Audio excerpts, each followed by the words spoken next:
Thanks for joining us. Reading your note this morning, you do say could potentially cease to be a public company by the end of next week. I guess the question is going to be what kinds of restructurings he can do and whether or not they ever do return to the public markets. Hey, thanks for having me. And again, what I would say is this does not mean that this deal is closed. As in, at this point, I think let's agree that Musk does not deserve a lot of benefit of doubt here. But assuming he follows through, assuming that this time it's for real, then probably the first order of business is to figure out the management team, figure out who's going to lead this company, and figure out the top C-level execs. He's been pretty vocal criticizing current management team, so that's going to be the first order of business. Highly unlikely Musk wants to run Twitter on a day-to-day basis, in my opinion. Right. Are we talking about pretty aggressive cost-cutting internally? Probably cost-cutting could come secondary, in my opinion.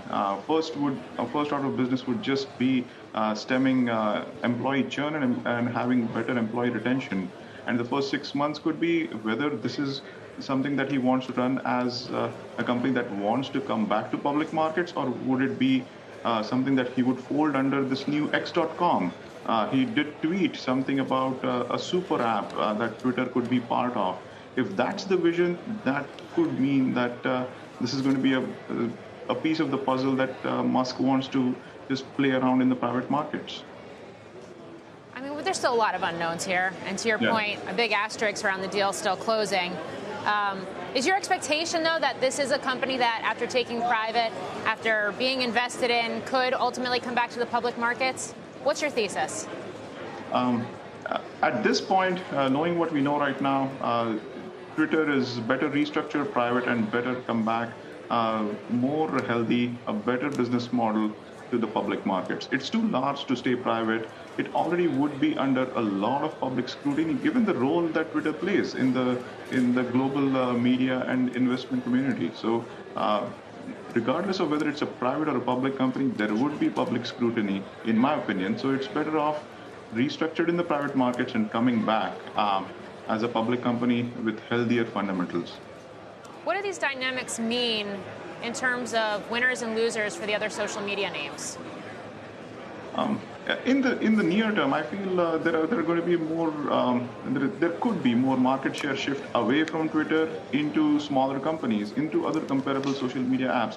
I think companies like Pinterest or maybe perhaps Snap could also be there to win a little bit of extra market share as Twitter figures out its core business model.